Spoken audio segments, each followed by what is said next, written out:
Hello everyone, जैसा कि आप सभी जानते हैं आरटीआई फाइल क्यों करते हैं। यदि आपकी कोई कंप्लेन हो कोई पुलिस विभाग में या कहीं आपको पेंशन की आपकी जानकारी चाहिए, स्कॉलरशिप की जानकारी चाहिए, आपने कोई रोड आपका अभी तक नहीं बना या रोड पे कितने पैसे लगे या चुनाव में कितने पैसे लगे या आपकी कोई आपने एग्जाम दिया है, ठीक है, उसमें क्या रिजल्ट रहा, कौन कौन बच्चे उसमें सिलेक्ट हुए, ये सारी जानकारी जो सरकार से हम जानना चाहते हैं, बार बार कॉल करते हैं, मेल करते हैं, लेकिन उनको जवाब नहीं मिलता, तो हम आरटीआई लगा के पूछ सकते हैं। आरटीआई का जवाब आपको 30 दिनों के भीतर मिलना जरूरी है। यदि 30 दिनों के भीतर ना मिले तो आप फर्स्ट अपील करेंगे। फर्स्ट अपील के पर वीडियो हम कल बना चुके हैं, उसकी वीडियो हम आपको डिस्क्रिप्शन बॉक्स में दे देंगे। आज जो हम आपको सिखाएंगे वो सिखाएंगे complain to CIC. Complain to CIC का मतलब ये है जो कंप्लेन करना सेंट्रल इंफॉर्मेशन कमीशन को। ये सबसे अपर अथॉरिटी होती है जो कि फर्स्ट अपील के बाद आती है। स्टेट अपील के बाद भी यही आती है। यदि आपने स्टेट में अपील कर ली सेकंड अपील, तब भी आप कंप्लेंट जब आपको मतलब उसके सेकंड के अपील के ऊपर कुछ ना हो तो भी आप सेकंड अपील के बाद complaint to central information commission, जिसे हम सीआईसी कहते हैं, करेंगे। इसका फॉर्मेट किस तरह रहेगा ये हम आपको बता देंगे, ठीक है। अब ये आपको हम सिखा देंगे हम कब फर्स्ट अपील के बाद मतलब और स्टेट अपील के बाद कंप्लेंट करते हैं, ठीक है, या सेकंड अपील के बाद कंप्लेंट करते हैं। जब आपकी सूचना आपको ना दी जाए, ठीक है, पीआईओ भी आपको मतलब रिफ्यूज कर दे या पार्शियल रिप्लाई दे या सेटिस्फैक्ट्री आंसर ना दे या ज़्यादा पैसे की डिमांड करे और फर्स्ट अपीलेंट अथॉरिटी इसमें कुछ ना कर पाए, मतलब उसको उसने ऑर्डर दिया हो या उसने पर्सनल हियरिंग ना करी हो या जो उसने ऑर्डर दिया हो पीआईओ को, उसको मतलब पीआईओ ना मान रहा हो उसके ऑर्डर को, ठीक है, तब भी हम कंप्लेंट टू सीआईसी कर सकते हैं। यदि पर्सनल हियरिंग ना हुई हो हमारे उसके साथ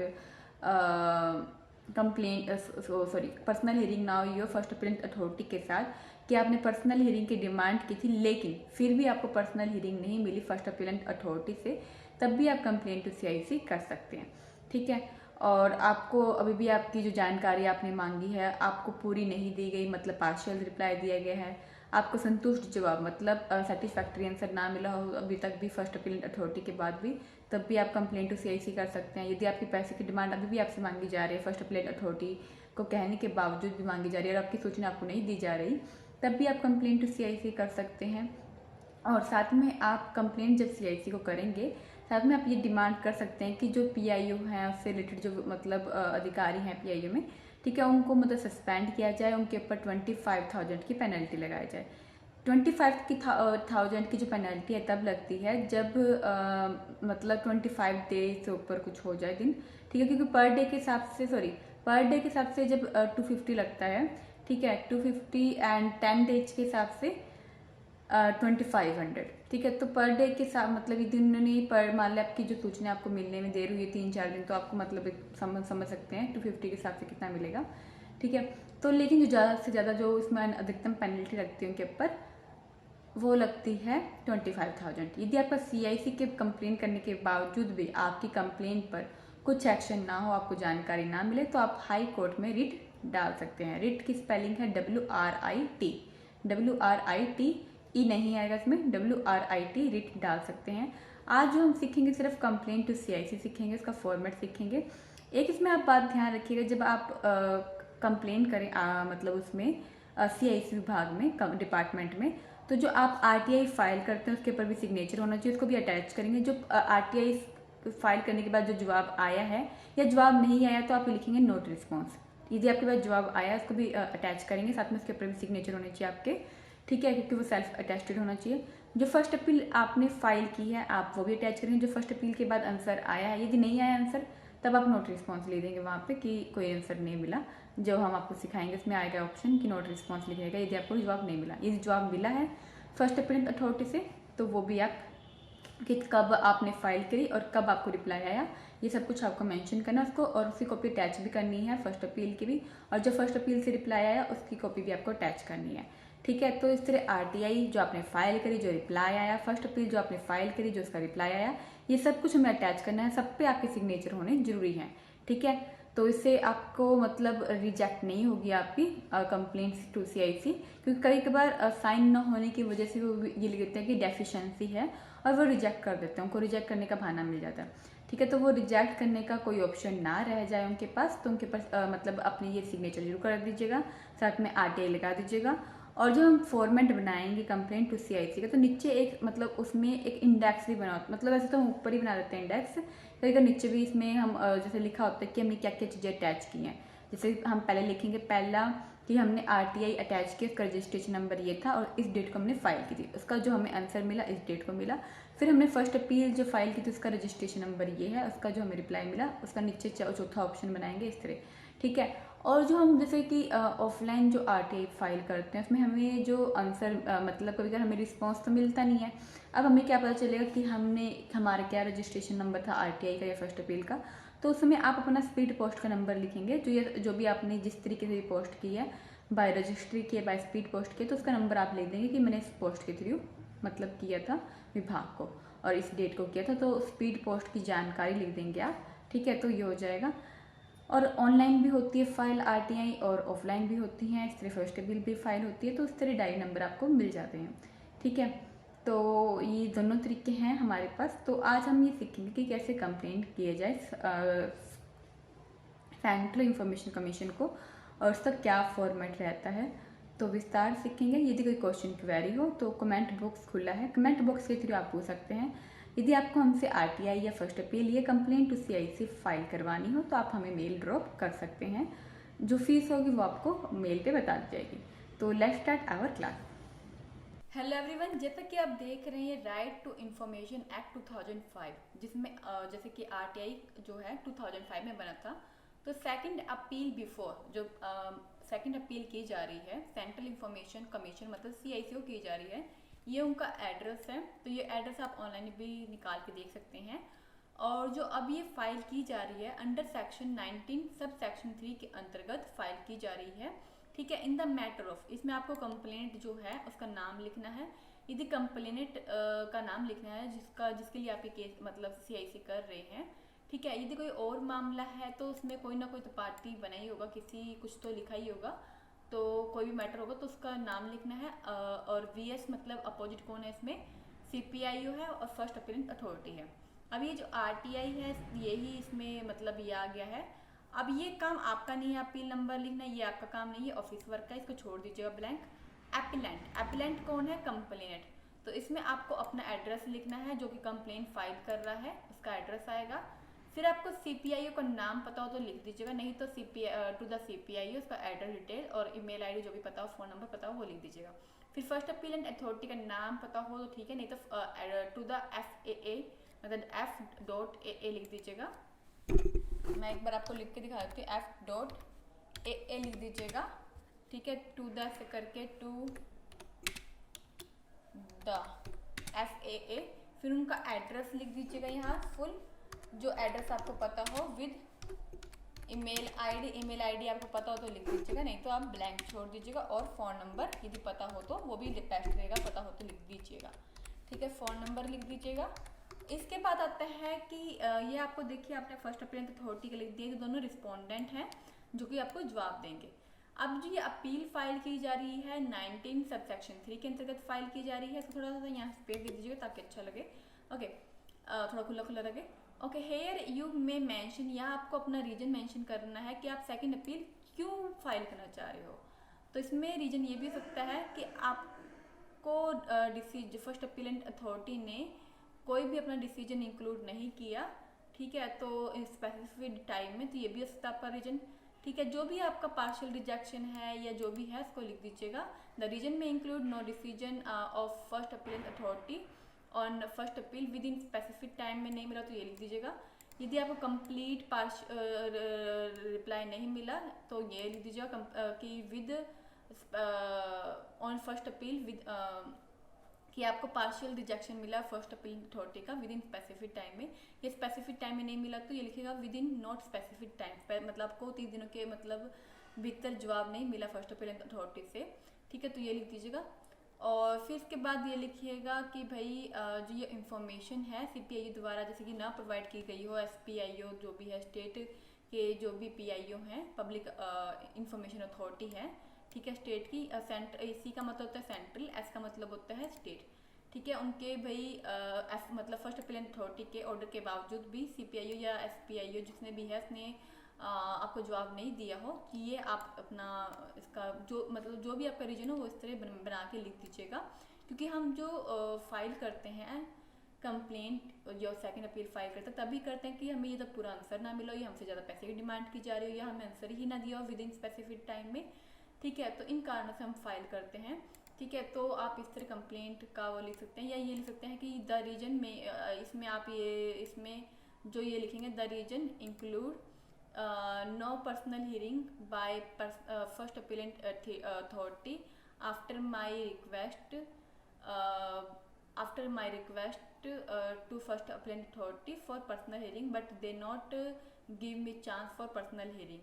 ठीक है, तो ये भी रीजन बन सकता है, तो आप ये भी रीजन लिख सकते हैं। ठीक है, इसमें एक एग्जांपल दिया गया है कि द फर्स्ट अपीलेंट अथॉरिटी ने जो रिजेक्ट कर दी है मेरी appeal without my personal hearing. देखिए जो मैं आपको समझा रही थी वही इसमें लिखा हुआ है। तो यदि आपका ये है तो आप ये भी रीजन लिख सकते हैं इन सबको काट के यहाँ तक। यदि आपको ये इस कारण से आप पर्सनल हियरिंग चाहते हैं कि आप संतुष्ट तो हैं लेकिन थोड़ा बहुत आपको कोई क्वेश्चन क्वेरी थी, आपको पर्सनल हियरिंग के थ्रू सुलझाना चाहते थे और आपने रिक्वेस्ट भी की थी तो आपको नहीं दी गई, तो आप सिर्फ ये रीजन लिखिएगा। ठीक है, और अपनी जो सेकंड अपील का जो ब्रीफ फैक्ट है कि आपको पर्सनल हियरिंग नहीं दी गई बाय फर्स्ट अपीलेंट अथॉरिटी, तो ये लिख दीजिएगा। फिर इन दिस सेक्शन ये लिखा हुआ कि सेकंड अपील करने के लिए क्या आपका बैकग्राउंड है, मतलब क्यों करना चाहते हैं। तो आपको मतलब 30-45 दिनों में 30 मतलब आरटीआई के, 45 मतलब फर्स्ट अपील के, उसमें आपको फर्स्ट अपील अथॉरिटी ने कोई जवाब नहीं दिया है फर्स्ट अपील के रिसिप्ट के बावजूद भी, डिसीजन के बावजूद भी, तो भी आप इस तरह फाइल कर सकते हैं सेकंड अपील। ओके, अब इसमें लिखेंगे on the date with the appellant ने कब फर्स्ट अपील फाइल की थी, उसका जो नेक्चर ए है वो आप नीचे करेंगे। ठीक है, तो उसका जो रिस्पोंडेंट नंबर जैसे कि इसमें 2 है, ये 2 है। ठीक है, तो उसको फर्स्ट अपील ने आपको मतलब उसमें आपने जवाब दिया। तो जो फर्स्ट अपील आपने फाइल की थी तो उसका जो डायरी नंबर है, डायरी नंबर हो तो डायरी नंबर लिख दीजिएगा, स्पीड पोस्ट नंबर तो वो लिख दीजिएगा, जो भी है स्पीड पोस्ट नंबर वो लिख दीजिएगा। तो जो भी आपके पास नंबर है वो लिख दीजिएगा। ठीक है, इसने अपना डिसीजन नहीं दिया फर्स्ट अपील अथॉरिटी ने 60 दिनों के बाद भी, तो इस तरह आप ये लिख सकते हैं कि भाई जो आरटीआई का जो 19 सेक्शन है, सब सेक्शन 6 है, तो उसके अनुसार आप ये फाइल करना चाहते हैं क्योंकि आपको जवाब नहीं मिला। ठीक है, पहला रीजन आप ये बना सकते हैं। दूसरा रीजन यदि ये भी हो सकता है कि कहीं कहीं की सिचुएशन में कि जो 19(6) है, 19(6) मतलब सेक्शन 19 सब सेक्शन 6 जो अपील है उसमें जो सेक्शन सब सेक्शन जो उसका 1 है और 2 है, तो जो आपकी जानकारी डिस्पोज कर दी गई है 30 दिनों के भीतर अपील के बाद और आप with in such extended period not extended 45 जो डेज होते हैं फिलिंग के, तो उसमें भाई आपकी जो सूचना आपको नहीं दी गई हो या मतलब राइटिंग में नहीं दिया गया हो आपका जो भी रीजन है। ठीक है, तो भी आप ये फिर ये रीजन लिखिएगा। तो रीजन आपको वो लिखना है जो आपकी सिचुएशन से मैच करता है। फिर इसमें आपको जो जैसे कि इसमें थर्ड आपका रीजन ये बन सकता है कि जो फर्स्ट अपीलेंट अथॉरिटी ने जवाब तो दिया 45 दिनों के भीतर में, लेकिन उन्होंने रिजेक्ट कर दिया आपकी अपील, तो इसी कारण से आप क्या करना चाहते हैं, कंप्लेंट करना चाहते हैं। ठीक है, चौथा रीजन ये बन सकता है कि जो ये SPIO है या CPIO है, उन्होंने आपकी रिजेक्ट कर दी request and first appellate authority ने भी आपका रिजेक्ट कर दिया और कोई अपॉर्चुनिटी नहीं दी पर्सनल हियरिंग की, तो आप ऑनलाइन पर्सनल हियरिंग मांगे तो आप ऑनलाइन पर्सनल हियरिंग लिखेंगे, ऑनली आपने पर्सनल हियरिंग मांगे तो पर्सनल हियरिंग लिखेंगे ठीक है, या आपने आपके साथ ये हुआ कि आपको सफिशेंट काउज के साथ आपको बिना सफिशेंट कोई आंसर दिए आपकी रिजेक्ट कर दी हो। ठीक है, तो जो अपीलेंट मतलब जो अपील कर रहा है वो बिलीव करता है कि रिस्पोंडेंट ने जो कि मतलब फर्स्ट अपीलेंट अथॉरिटी है CPIO ने, उन्होंने गलत तरीके से आपकी इन्फॉर्मेशन को डिनाई किया है, तो RTI का कहीं ना कहीं उल्लंघन है। ठीक है, तो इसलिए वो फाइल करना चाहता है, तो ये भी बन सकता है रीजन। इस आगे अगला रीजन ये भी सकता है कि आपको जो फर्स्ट अपीलेंट अथॉरिटी है उन्होंने जवाब तो दिया, ठीक है, स्पेसिफिक टाइम में, लेकिन उन्होंने जो CPIO को ऑर्डर दिए थे कि भी इंफॉर्मेशन दी जाए जो भी 10-15 दिनों में, तो उसने वो आपको सूचना नहीं दी, तो इसी कारण से आप अपनी फर्स्ट वो कंप्लेंट करना चाहते हैं CIC को, complaint to central information commission को। आप फर्स्ट अपीलेंट अथॉरिटी है, उन्होंने CPIO या जो भी है SPIO, ठीक है, अब उसका जो भी जो आपको डायरी नंबर मिला, स्पीड पोस्ट नंबर मिला, वो लिखिएगा किस दिन आपने फाइल की थी, तो वो मुझे प्रोवाइड करे। इसमें आप ये लिखिएगा कि मैं मतलब अपनी प्रे लिखिएगा कि वो आपको 15 या 10 दिनों में जो भी है आपका फर्स्ट अपीलेंट अथॉरिटी के 15 या 10 दिनों के भीतर में वो प्रोवाइड करें। ठीक है, इसमें अब ये रीजन है कि भाई 15-10 दिनों के भीतर में जो उसने कहा था कि फर्स्ट अपीलेंट अथॉरिटी ने कि भाई 15 दिनों के भीतर CPIO सूचना दे, लेकिन जो CPIO था भाई वो तो बहुत ही केयरलेस था, उसने वो मतलब दी ही नहीं सूचना, ठीक है, फर्स्ट अपीलेंट अथॉरिटी कहने के बावजूद भी। और CPIO ने क्या कर दिया, रिजेक्ट कर दी मेरी रिक्वेस्ट को गलत तरीके से, और ये भी RTI का उल्लंघन है, तो ये भी रीजन बन सकता है। तो आपका जो भी रीजन होगा आपको सिर्फ वही लिखना है इसमें। और फिर जो आखिरी में आपका पैरा बनेगा तो उसमें मटेरियल ऑन पैरा नंबर 1 या जो भी है आपका, ठीक है, तो मैं आपको ये दे दूंगी आपको डॉक्स, इसमें से आप देख लीजिएगा कि आपके क्या रीजन है, ठीक है। तो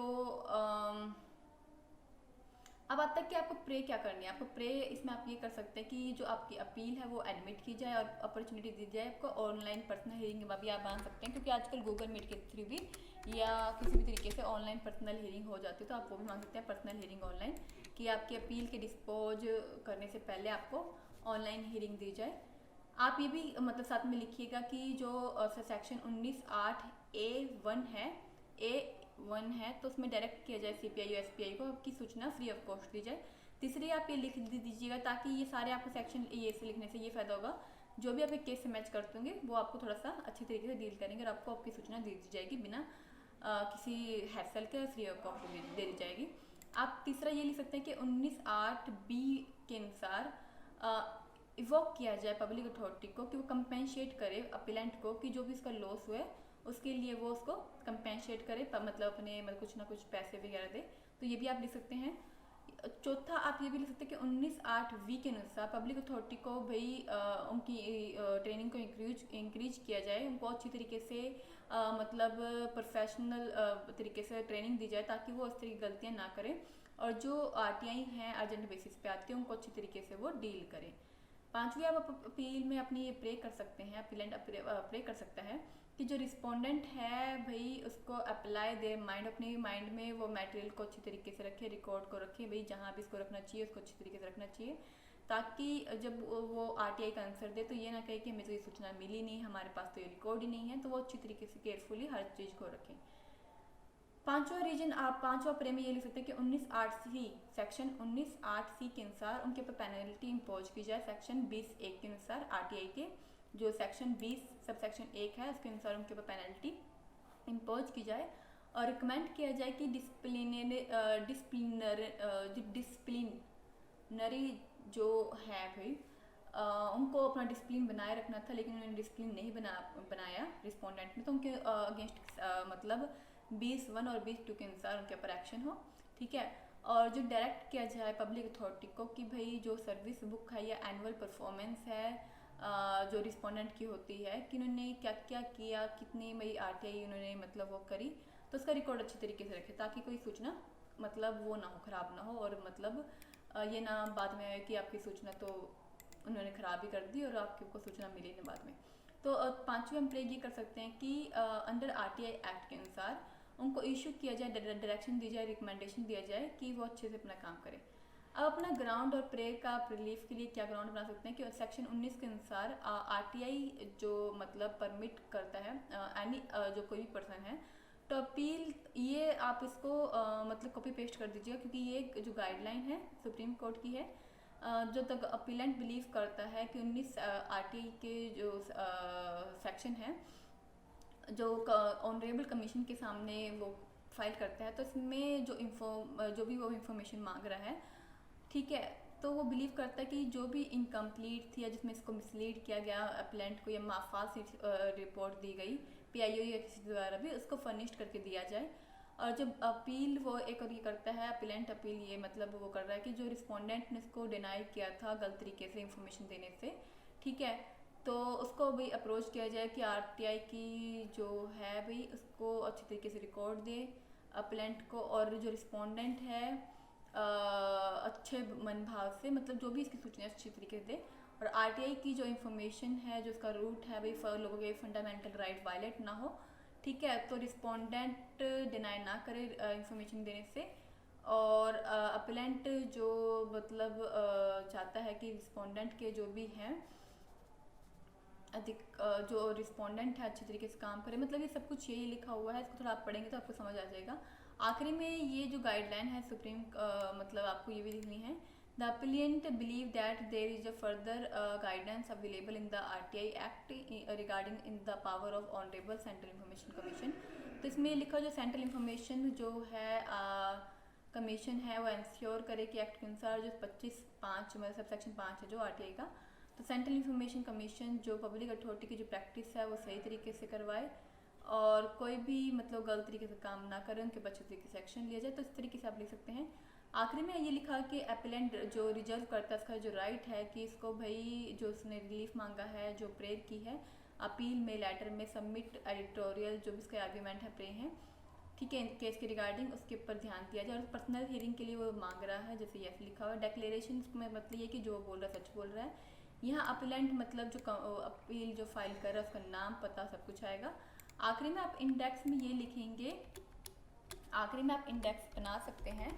कि मतलब आप आरटीआई आप जो फाइल कर रहे हैं, आरटीआई जो आपने आरटीआई फाइल डेट, इस तरह आप लिख के भाई file date and registration number, तो उसका रजिस्ट्रेशन नंबर और डेट लिख दीजिएगा, किस दिन आपने फाइल करी, स्पीड पोस्ट से भेजिए या आपने ऑनलाइन फाइल किया तो उसका नंबर आपके पास होगा, किस दिन आपको जवाब आया तो रिप्लाई बाय CPIO, इस तरह करके आप अपनी इंडेक्स बना सकते हैं, रिप्लाई बाय CPIO, ठीक है। तो इस तरह करके मतलब उसका डेट और नंबर मेंशन कर दीजिएगा। फिर साथ में ये भी लिख दीजिएगा अटैच, जो भी आप अटैच करोगे तो एनेक्सर 1 एनेक्सर 2 इस तरीके से बॉक्स में बना दीजिएगा। एनेक्सर जैसे 2 होगा आपका, ठीक है, तो इसको अटैच कर दीजिएगा। जो भी फाइल होंगी उसके ऊपर सिग्नेचर होनी चाहिए आपके पास जो भी आप अटैच करोगे। फिर CPIO को आपने कब फाइल किया, क्या उसका रजिस्ट्रेशन नंबर था, क्या रिप्लाई आया, तो ये अपने इंडेक्स में आप जरूर अटैच कर दीजिएगा, ठीक है। और फिर इसका PDF बना के प्रिंट आउट बना के आप इसको बाय पोस्ट के थ्रू भी भेज सकते हैं, ऑनलाइन भी आप इसको कंप्लेंट को फाइल कर सकते हैं। फिर भी कोई क्वेश्चन क्वेरी हो आपकी, आप हमें मेल के थ्रू और कमेंट के थ्रू आप हमसे जुड़ सकते हैं। तो आज की वीडियो में इतना ही, जरूर हमसे कनेक्ट करिए आप सोशल मीडिया पे जो हमारा दिवांशी के नाम से, उससे आप हमें कनेक्ट कर सकते हैं और वो आपको डिस्क्रिप्शन में हमारा सोशल मीडिया का लिंक मिल जाएगा, तो आप हमें वहाँ पे कनेक्ट कर सकते हैं। तो आज की वीडियो में इतना।